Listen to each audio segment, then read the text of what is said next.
Before we start today, a quick disclaimer. All views expressed are our own and do not indicate the opinions of any employers or clients for whom we work. The recommendations or advice given in this podcast may or may not be right for you depending on the circumstances. Please bear this in mind before taking any action. Hello and welcome to Charting Tracks, and this is part 2 of our episode, Making a Living in Music. I'm Chris O'Gorman and I'm joined today by my lovely co-hosts Amir Yaqub and Ben Hennessy-Garside. Amir is a producer and Grammy Award-winning engineer, a co-owner of Bison Production Studios, and a director of Garnish Music London. Ben is a highly esteemed voice coach, a multi-instrumentalist, composer and producer, a music lecturer at Leeds Conservatoire, where he teaches on the popular music course, and has also been an A&R scout. I'm Chris. I'm a digital marketing strategist.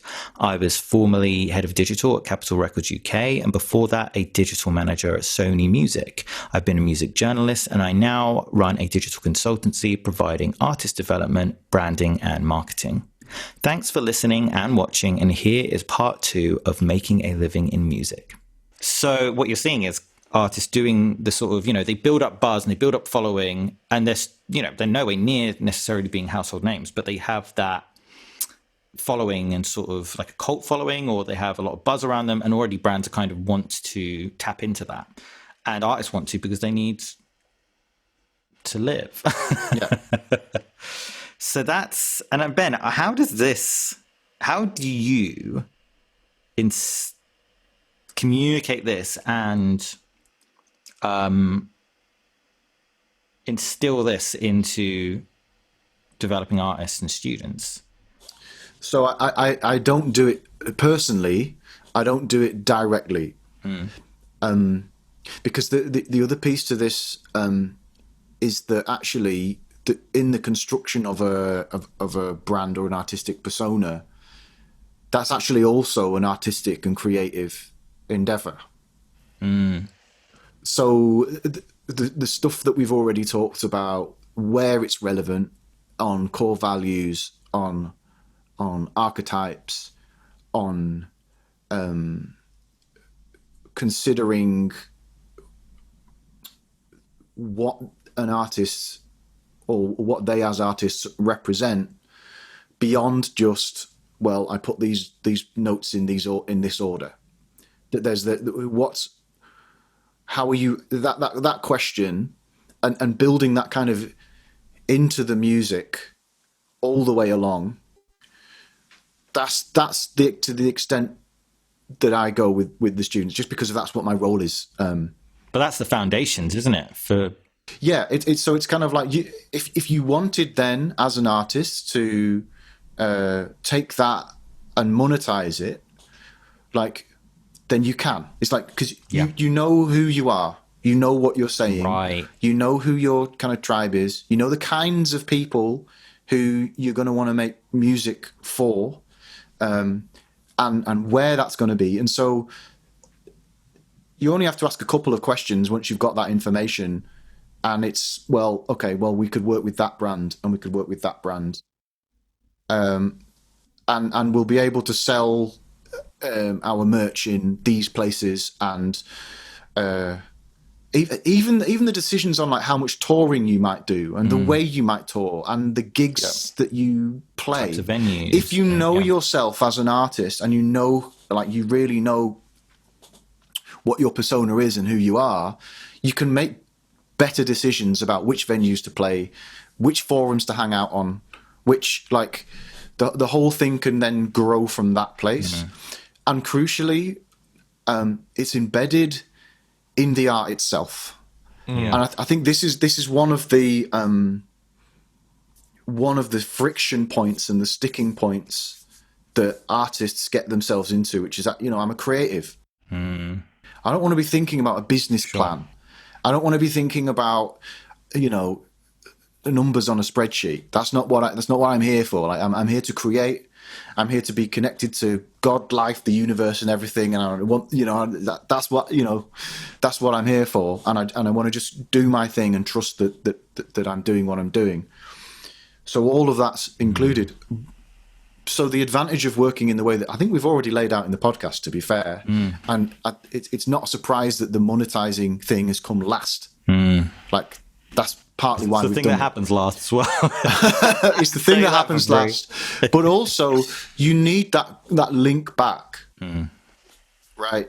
And especially now with coronavirus and with, like I'm talking to people and they're talking about how the music industry is kind of ended, and it's like, what's keeping me afloat in this time is I'm lucky enough to be, I'm still getting paid, right? Because I'm in education. So I'm still getting paid, so that's great, fab. But if there isn't an industry for my students to move into in 3 years' time, then that work is probably going to dry up, or a portion of it's going to dry up. Or let me rephrase that: it would dry up if all music was how much money can I make? Yeah. Right, but music is way deeper than that. Yeah. It's been hanging around with human beings since, well, we've already discussed this, since way back when. As we've already talked about with brands and then wanting to jump on music as a way of promoting themselves, it's deeply valuable. That's not going to go away just because coronavirus. Yeah. Like, that's not. Like, we need music in our lives. We love it. We're biologically designed to love it. Like, it's built into, like, science, and it's built into our spirituality. It's built into the whole, like, we need it. Yeah. So and that's the thing, because what you said there about those foundational building blocks that you help students and artists develop. Well, later down the line, that really really pays dividends, pardon the pun, literally pays dividends later down the line, because brands will want to, basically, brands don't want to necessarily work with an artist where they don't have a sense of who they are and what they're about.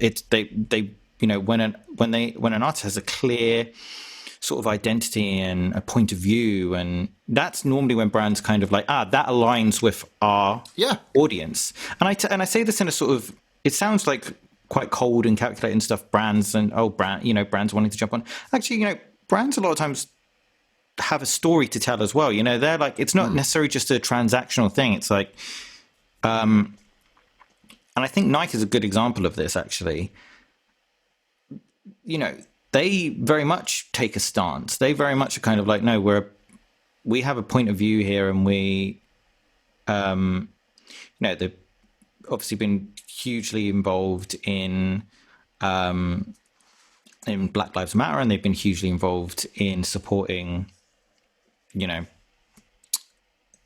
protests and stuff, and they've been aligning with artists, not always, but they've been more so than a lot of brands, I'd say, aligning with artists that have that message as well, and that have sort of, because brands will have a story and will have a personality and will have a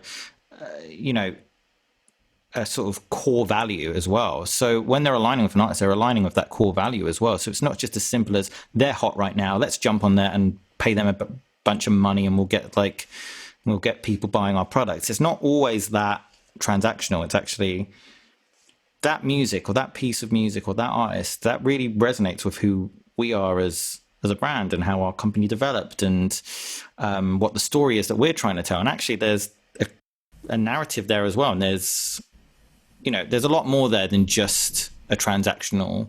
Yeah, than just numbers on the spreadsheet. Arrangement, exactly. And I think this is the thing that sort of comes back to the relationship between art and commerce. Actually it predates the music industry. It goes back throughout time.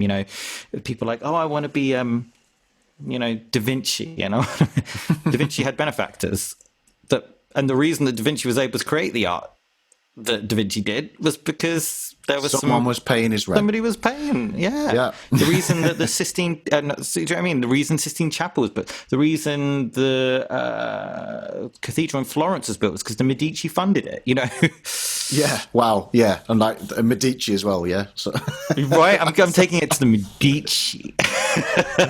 Yeah. So people whining about banking. Yeah. It's like, you wouldn't have the Sistine Chapel if it wasn't for people who invented modern banking. That's the thing. And it's not to be like, yay, the bankers. Absolutely not. But there is this sort of unavoidable relationship between art and commerce. Of course. I don't see how do you avoid it unless you're just like, I'm going to be a starving artist, and that's okay. Even if you track it back to kind of even pre-medieval, pre-civilizational times, right? The shamans hanging around, like being the weirdos, right? Like, I don't know, finding mushrooms and taking drugs and speaking to the spirits and making song and singing about it. Someone had to like feed them. Like if they were by themselves, just being a shaman, then they wouldn't survive. Like the rest of the tribe had to do like the normal being tribe thing of going out and doing the hunting and now, you know how artists made money back in the day, like the troubadours. They would go from village to village with their lute, or their mandolin, telling stories and fed by the village, and that was it. And they'd move on to the next one the next day. That was touring. Back in the day, that was touring. Yeah, and so I guess that's it. Is that people need music in their lives. And, you know, there's a reason why tribes, say with shamans in them, were the ones that survived. And tribes without shamans didn't. Right? That's why, you know, like the notion of a shaman or like a medicine man or woman, because, you know, or healer or that kind of, that character appears, you know, in cultures all over the world, because like we need it. We need a link to the divine, and we need someone to just make us feel happy. Yeah, and we need to, you know. And there's an inherent value in art, like, and the value that brings to culture. And actually, when you look back through history, you know, you kind of talk about the Renaissance period. You talk about music as a barometer of the time. A lot of, you know. It's kind of markers of time. It's like, you know, people talk about the 60s and straight away a musical. Yep. You think Bob Dylan maybe, and you think of, you know, protest song, and you think, you know, Jimi Hendrix and the Beatles and and that goes throughout time. You know, you think of the 20s and maybe you think of like jazz, and, you know, it's it has an inherent value in culture, and it drives culture forward as well. And there is inherent value in that as well that doesn't necessarily get shown on streaming rates. Yeah, but that's the thing that you need to do, because this is the world that we live in. Like we live in the so somebody has to be doing that job, you know, and hey, when we used to put music on MySpace back in the day, MySpace, nobody was getting any money from MySpace. You put your music on there, but it was just a promotional thing. You never made any money from it. Yeah. And Adele, I remember being on MySpace early on. And it was one of the things that actually was the first sort of, you know, she built a huge fan base on MySpace before she, you know, broke a good few years later, maybe 3-4 years later, where she really broke as an artist. But I don't think she'd go back, well, hang on, I'm not making any money from this MySpace. I'm going to stop right now. I'm going to stop this. Yeah. Where's the return on investment? You know, because exactly. Where's my ROI on my MySpace? Nah, forget this. She didn't do that, you know. And the reason she didn't do that is because she had a much more long view of what she wanted to do, and maybe a little bit of not caring, actually, and just saying, well, I'm going to sing for my supper one way or another, so I'll get paid a different way. I'll get paid to do something live. I'll get paid, you know. And I think that's the thing. It's having a long view. And that's like, if there's one sort of takeaway that I would kind of give to an artist, it's that there is an inherent value on your art and what you create. No matter what any streaming platform tells you, there is an inherent value in it. And then there's a commercial value to it too. It will just be later down the line, and it'll be from different avenues. Yeah. Just royalties generate from streams. And that's, you know, that's exciting, if anything, you know. And there's always new ways. That's the thing. There's always new ways of being creative, and you know, providing value that people will pay for. So yeah, that's the kind of main takeaway I'd want to have. It's like having inherent value in your art, and then knowing that there is, even if you never make a penny from it, actually there is inherent value in it, and that the world is probably a better place for it being there. Yep. And then there's also going to be commercial opportunities down the line as well. Yeah. And have a long view of it rather than expecting it all to happen overnight. And there's a question mark coming up for me now, which is, we've talked around all this. What would we recommend? Like, what? So our listeners, those of them that want to make a go of music in some way or another, what do they do now? In terms of trying to make money.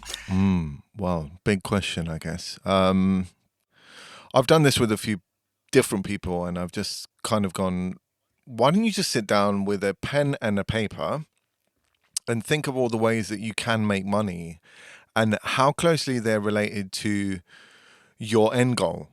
Your end goal being to be an artist. So obviously the most obvious thing would be, I can make money as an artist via streaming. We've already talked at great length about how you'll have to put some money in and do this, blah, blah, blah, blah, blah. And you might not get the return on investment that you expected. If this was pre-coronavirus and it will hopefully be the same post-coronavirus, it will be something that Ben mentioned, a covers band, for instance. Now, you want to be an artist, it's a good idea to be part of a covers band because, you know, you're practicing being an artist. Your instrument will become stronger if that's your voice or your guitar or your bass or whatever. And, you know, it's good because you'll be making money. Yeah, you can make some good money, actually. You'll be doing weddings and all of that kind of stuff. You'll make some decent money, right? It could be something as simple as going to work in a recording studio or a label or something like that as well. Yeah, okay, that's once or twice removed from you being a superstar artist, but you know, it's getting you around the right people. You're getting paid. You might not be getting paid loads, but you're getting paid. And you're working on your music on the side and you're building the connections you need to build. Basically, that is my personal advice. I've done it with many people who are close to me and people who I've mentored, all of that kind of stuff. So you've got to be able to take a look at all of the ways that you can do it. But and you think trying to make your so whilst you're building up your own work as an independent artist, you think that whatever else you're doing to support that in the early days ought to be as close to the music industry as you can. Yeah.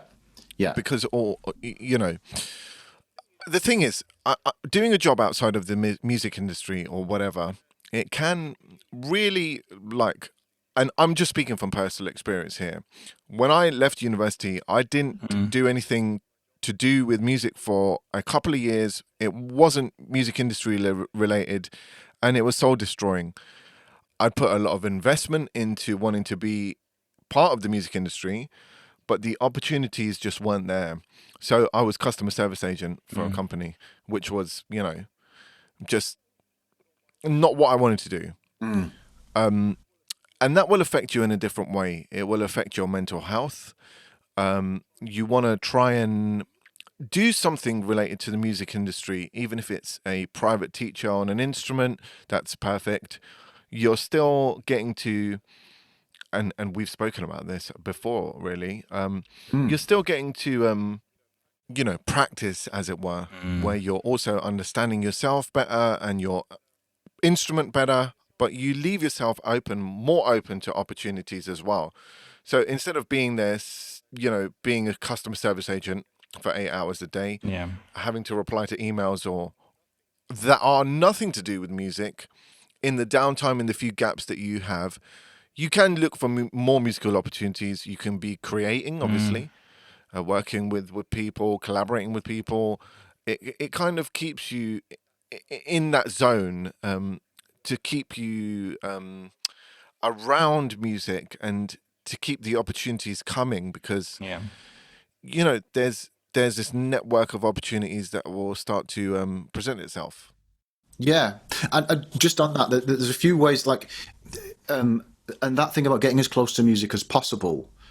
So for example, if you're if you wait tables on a week, maybe you got, as a teenager, you got a Saturday job or whatever, and what you do to make a bit of money is wait tables. So that's where your experience is. That's what you've got on your CV. Well, where's like the coolest coffee shop in wherever you work? Where's somewhere that has live music? Yeah. Right. Where's somewhere that's got live music? Yeah. Where's somewhere where there's other creatives?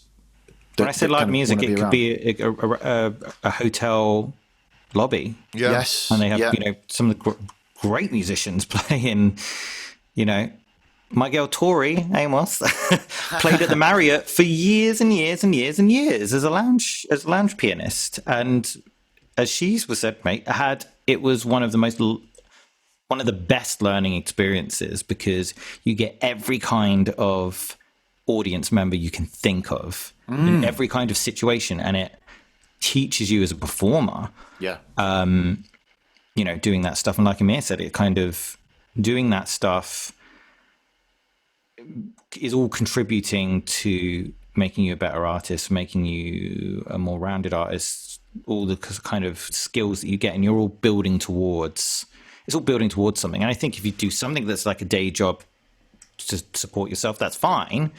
Yeah. The thing is, I think, like you were saying, Amir, it's like you're sort of maybe not contributing as much to your development as you would be, but you need to pay the bills, so you've got to do it.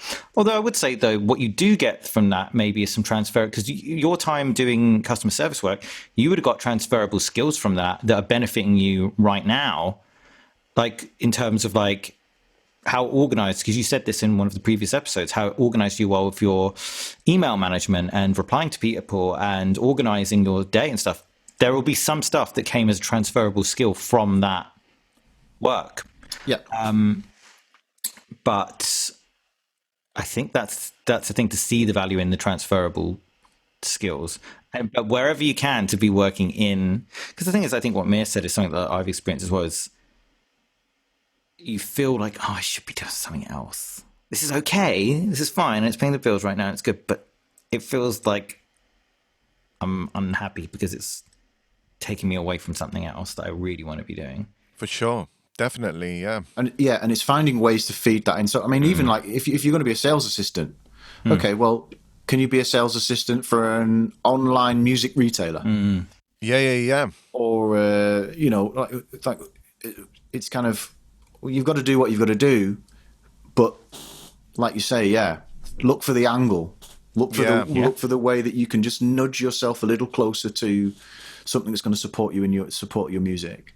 Always, be developing. And, like the funny thing is, when you are in that kind of situation, that you might force a new way of doing things, and that's what we call creativity, really, isn't it? You might see an opportunity that other people haven't seen, and all of a sudden you're early to adopt that opportunity or jump on it or push it further. That's only going to benefit you, probably financially, but also creatively, I guess, as well. You're always, I think when you're in those kind of situations, particularly, and your mind is open and you're looking and I guess being active and not passive about that stuff, I think you'll start to see the revenue streams. Let's even pretend that you were just an artist and you were just kind of getting started and whatever. And our list is by no means exhaustive, right? No. Oh, no. And there'll be new things all the time. And there'll be new things, right? But then you might be the person who's doing the new thing. And so therefore, because you're open and active, you are pushing that forward a little bit more, and that becomes a revenue stream for you from which you can launch whatever else you need to. And so let's say you're an amazing singer. You haven't had much success on Instagram, getting followers or whatever, because it's, very saturated. You pick up a new platform that's just come up. You adopt it early. You're one of the most wonderful musicians on there. You've got loads of followers. That turns into somehow money. And then you get to fund a single, an EP, an album, and off you go. You've created a revenue stream from the music that you have, but also on this platform, you were just performing covers. Yeah. So it's always being open, being methodical. Of course, take a pen and paper, look at all of the ways that you can do it, and there might be 10 ways that you have to do at the same time, and that's fine. Yeah. I just want to throw another little piece on the top of that, because all of that is true. Absolutely. Yes. And there's something about staying open to other things that emerge as well. So maybe initially you wanted to be an artist. That was your aim. That was your goal. And so you set out on this journey. And one of the things that you do in order to fund the becoming an artist, you start to really enjoy it. And you start to see the value in that thing. Don't be so quick to squash that emerging love. That's right. Just because it doesn't fit the old plan. Yeah, right. It's like be willing to go down that, and that's been my route. Yeah, same. Like me too. I started out wanting to be an artist. Same. I think all three of us did, didn't we? Yeah. Right. And then went into music retail. Found I was really enjoying the process of explaining the stuff I'd learned to customers to make sure they were making the right decision for what product to buy. That then led me on to the possibility of teaching. Followed that, and now I'm in a place where I love educating way more than I do doing my own stuff. Yeah. Now, sometimes I need to do my own stuff because I'm a creative and I'm a musician. You're still a creative, and it's going to happen. Yeah. But I absolutely love the education side and the teaching. Yeah.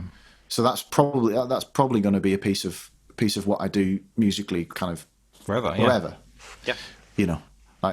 Absolutely. But that I didn't think that would be the case when I was 17, 18 years old. Because it never looks like what you think it's going to look like, or very rarely does it look like what you're going to. And even for like somebody like Ed Sheeran, it's like, or Justin Bieber or something, it probably doesn't look like what they actually thought, because they probably didn't quite know what they thought. They were just going along. They were going along on the ride, But I the same for me, kind of wanted to be an artist and songwriter, and then actually found that I really enjoyed writing about music and worked as a music, and then that's when I started working as a music journalist, and actually then from that wrote and created digital content, and then that led into social media, and then that led into digital marketing, so all of these things, it's things don't tend to look exactly how you thought they were going to look, and being open to that, I think, is like you said, man, hugely key, because otherwise there'll be opportunities that you don't necessarily go for.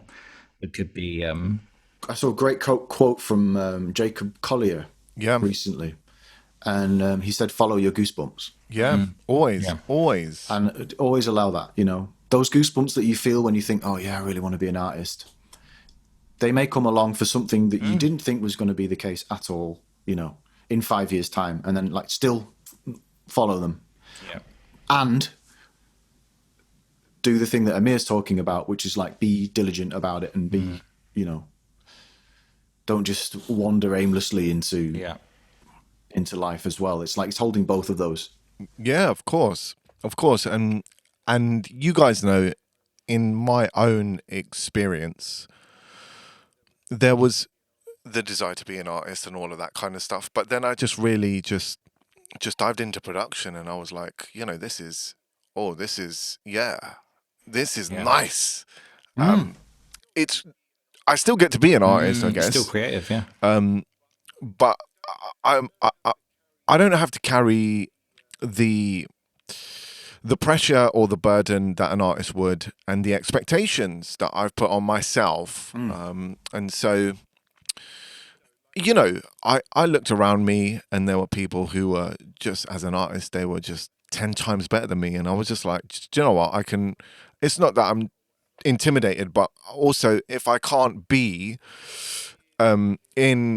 incredible in that arena, do I really want to play in that arena? So, you know, I just started to find a love for production, and I still get to be an artist through production. I do a lot of production, but, you know, I do vocal recording and engineering and arrangement, and, you know, my primary instrument was the voice. And so it's kind of like, you know, a little bit of a vibe with the artist, and you're like, can you sing this like this? And they're like, oh my God, that's so good. And I didn't know you could sing, and, you know, all of that kind of stuff. And that's all the fulfillment I need. Yeah. Because they sound a million times better than I ever could. But the ideas are mine, and they're going onto the record. So it's still hugely creative, isn't it? And and you're birthing great music. Exactly. Like you found a different loop. You're not the mouthpiece at the center. You found another way to do that same thing. And that's why we got into this in the first place, because we wanted to make music that we thought was amazing. Yes. And it came from us initially, but, you know, we've spoken about collaboration and all of that kind of stuff. It's a wonderful way of doing things. And for me, it was very much the goosebumps thing, you know, and I felt a sense of those goosebumps, I guess, when I went, damn, I took this song from here all the way to a finished record, and it sounds amazing. And that is like a real moment. And I have those moments, luckily, fairly often. Yeah. And that's your craft now. That's become your main craft. And, exactly. But even then, you're diversifying as well, like I was saying before, because that's your core craft. But then, like I say, there's workshops and there's training and things like that. So it's... Yeah, of course. That is, and you start finding more and more tentacles come off from... Yeah, that's right. I mean, that's the passion that Ben was talking about. The passion for educating, the passion for bringing up maybe a people, 10 people, a generation of people who see you as something that they aspire to be. That is a beautiful feeling, but also it's a service to the world, really. It's a service to the world, and I see what I do personally as a service industry. Funnily enough, Chris, as you were saying, with customer service experiences, is transferring over to that. I always provide a service. Yeah, because you're providing a service for the artist, absolutely. And so, you know, even if you start out wanting to be an artist, or you take a detour from that, you become a session musician, a producer, an engineer, whatever it is, anything. It doesn't matter, as long as you're connected to music and you feel great and you get the goosebumps, like Ben said, you have a revenue stream, essentially. Follow the goosebumps, the money will follow. Exactly. Yeah, so there you go. Well, and some other stuff too. And some other stuff too. Yeah. Yeah. I think that's the thing for me. It's like the sort of last thing is like it's like all of that stuff you're saying, like, it has value. It has so much inherent value. Even if it never makes a physical penny, it has so much cultural intrinsic value. That said, it's okay for it to make money too. Everyone needs to eat. So, I mean, that's right. Yeah. At the end of the day, that's what you wanted, isn't it? You wanted to make money. You wanted to do it for a living. Yeah. And so if that is the case, then you accept that. Sometimes I feel like we as artists may undervalue our own value. That's so true. And that's a problem that we kind of get into, because, you know, it's one of those things where you're like, I might not be able to ask for more than £50 for, you know, this 2 hour set at the bar. Sort of like, and it's kind of, a limiting belief, and it doesn't mean that you can ask for £1,000 for that session. £200,000. Yeah, exactly. But you have to, like Chris said, it's the inherent value, and you have to actually, as an artist, you have to believe that you and your product has an inherent value in order for it to have a monetary value, because you don't want to be caught in the trap of going, oh, I can only ask for like £50 to play this set at the bar or whatever. Don't do that. It's not a good idea. It's like you say, it's inherent value, and businesses have music in their establishments because it brings in custom who then spend money at the bar and at the tables and buy food. They are bringing in value to that establishment, so that's why they have the music. So the people that run those businesses know that music has an inherent value there because it brings money, it brings footfall, it brings people in. Definitely, I agree. Yeah. Artists do have this sort of tendency to be like, money. Yeah, and selling themselves short to some degree, right? Yeah, and it's like, it's okay for, that's I think that's the thing. That's something to maybe address, is that I think artists have this sort of instinctive, like, money doesn't feel good talking about it. It's a bit, Yep. Yeah. And it's like, everyone's got to eat. Everyone has got to eat. Yeah, and the conversation can turn awkward when it comes to money, but always remember, you have a right to ask for whatever you think you're worth, and that's where your business skills will come in, because someone might try and negotiate with you or whatever, but don't be scared to have that conversation. Have them as upfront as you can as well. Whenever I'm working myself on a project, and Chris, I'm sure it's the same with you, and Ben, anytime you're doing teaching, you probably put your rate forward first, and you go, this is how much I'm going to charge you for this service. Don't wait until after the fact, because they'll be like, oh, I can't afford that. Oh, I don't have that, and whatever. When you've already done the job, of course, try and have the confidence to go, I'm telling you how much I'm worth. You can negotiate, but I'm telling you how much I'm worth. And I don't want this to turn into an awkward conversation. So just approach it with confidence. Yeah, and know that, and that's the thing, and know what your value is, and know what what your value is on the marketplace. Yeah, and you need to be able to say, people are going to be willing. Well, here's another thing. People will think, no one's going to be willing to pay me for what I ask or what I have asked.